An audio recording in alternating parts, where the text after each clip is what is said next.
Breaking news at 4, a potential path forward to avoid a government shutdown just hours before a midnight deadline. House Speaker Mike Johnson says House Republicans have agreed to a new plan that would temporarily keep the government funded through March. Thanks for joining us on DC News Now at 4. I'm Mark Hall. And I'm Marielle Carbone in for Annalisa Gale tonight. We are told there could be a vote on this as soon as this afternoon. You are now taking a live look at the U.S. Capitol, where lawmakers are inside scrambling as midnight approaches. The new plan being floated would add $100 billion in disaster aid and $10 billion in agricultural assistance for farmers. It notably does not include President-elect Donald Trump's demand for a debt ceiling increase. And in just moments, we're looking into whether this could affect control of RFK Stadium and other local issues. Let's check on that forecast. Here's a live look at Roslyn, and meteorologist Damon Matson joins us now. And Damon, you've been warning us all week about a cold weekend ahead. Oh yeah, it's definitely going to be getting cold here pretty quickly, and we're already sort of dealing with it here today. It's been damp, it's been chilly as the very edge of a storm system passes on by to our north. Earlier on, we had a good mix of cold rain, some sleet. Others, especially north of DC here, saw a decent amount of wet snowfall. Now, most of that precipitation is focused to the north and east right now, right outside of Baltimore, going up 95 toward New Jersey and southeastern Pennsylvania. That's where we're still seeing some of that mixed precipitation. There's another little wave trying to make its way across I-81 near Martinsburg and Hagerstown. We'll keep an eye on that here in the next few hours. But for many of us, thankfully, it's just been very gray, but dry and still chilly. Look at these temperatures. This is why we've had a bit of a wintry mix anytime precipitation has come down. It's in the mid-30s along that I-81, I-270 corridor. DC is a little bit warmer, but still pretty chilly at just 40 degrees. And this is actually the warmest we're going to be for the next few days. Those temperatures will be tumbling, of course, as we head throughout the evening into the night tonight. There's likely to be that one little chance here, a burst of light rain and snow likely to move through as we enter into the night, but it doesn't last very long. It won't cause us any major headaches. But with these temperatures still in free fall, how cold is it about to be on our Saturday and Sunday? We'll have a full look at your forecast coming up here in just a bit. All right, Damon, thank you. Back to that breaking news. House Speaker Mike Johnson says that House Republicans have reached an agreement on a funding bill that would keep the government open through March.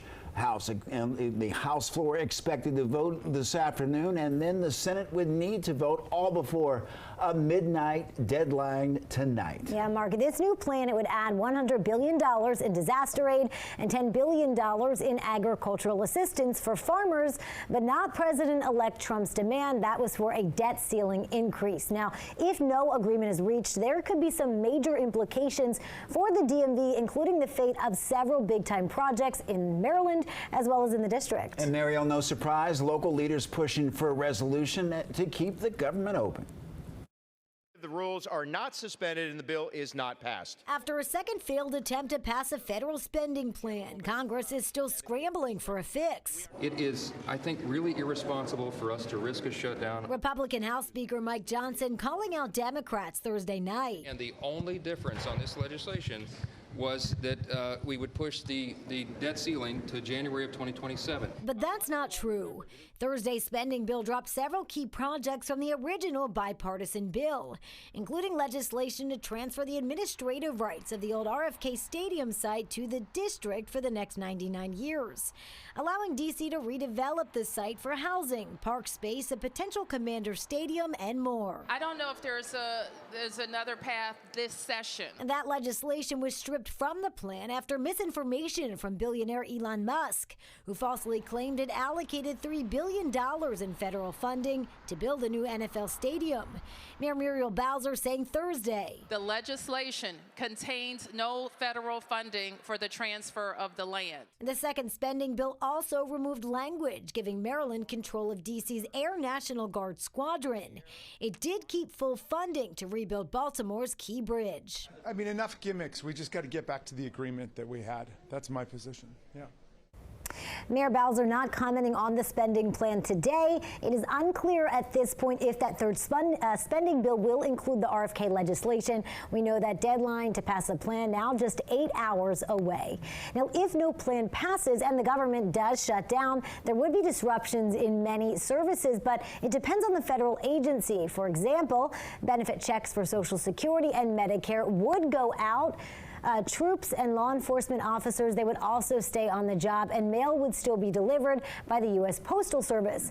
However, passport processing could slow down. Many national parks and Smithsonian museums would likely close or have limited hours, and furloughed federal employees would receive back pay, but government contractors would not, and people on SNAP would continue to see payments, but those applying for the programs could see delays.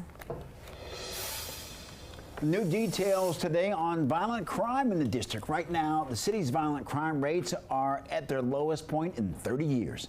That's according to new data from the D.C. U.S. Attorney's Office. Well, last year, about 5,200 violent crimes were reported in the district. So far this year, about 3,300 reports of violent crimes, and homicides and assaults with dangerous weapons are part of the significant decline. D.C. U.S. Attorney Matt Graves says that there's a number of things that are on the prosecutorial side influencing that drop. A big part of that is targeting large violent crews in the district and taking known gun offenders and getting them off the streets. Of course, what we see when we have some of these crime spikes is they're driven by two crews that are perpetuating violence against each other.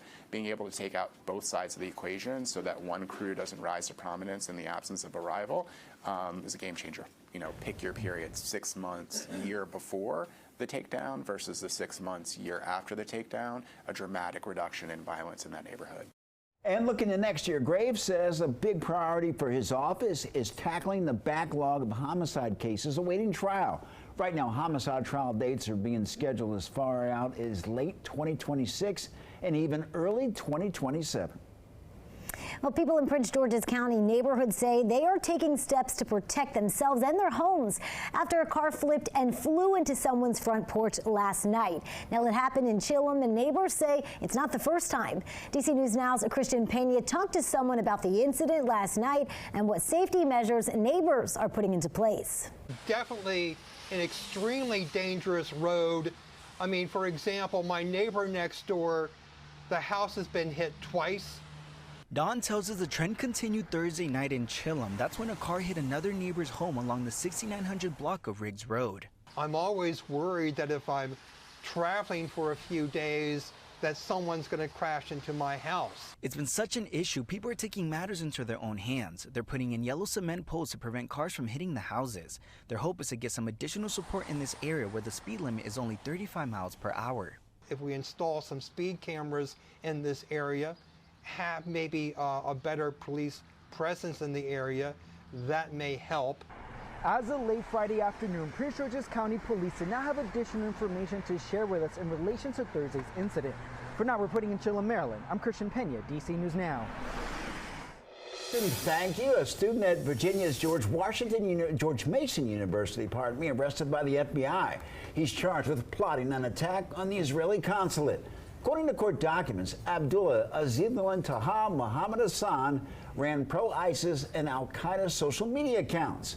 The accounts reportedly promoted violence against Jewish people, including planning a mass casualty attack on the Israeli consulate using an explosive device and rifle. GMU has barred Hassan from campus as the FBI continues to investigate. A new trial date has been set for a Herndon man accused of killing his wife and another man inside the family's home. Brendan Banfield will now go to trial on October 20th of 2025. He was originally scheduled to appear in February. Investigators say Banfield killed his wife and that other man with the help of his family's au pair, who he was allegedly having an affair with. He faces 4 counts of aggravated murder and 1 count of using a firearm in the commission of a felony, along with child abuse charges. That is because their 4-year-old daughter was allegedly inside the home at the time of the crimes. And a heads up, especially if you have a plane to catch, some metro stations, they will close for maintenance for several days starting today. That goes through Thursday, December 26th. There will be no Orange Line service between Clarendon and Federal Triangle, no Blue Line service between Foggy Bottom and downtown Largo, and no Silver Line service between Foggy Bottom and Federal Triangle. And then from Friday, December 27th through Monday, December 30th, there's no Orange Line service between Clarendon and Federal Center, and no Blue Line service between Foggy Bottom and downtown Largo. Also no Silver Line service between Foggy Bottom and Federal Center.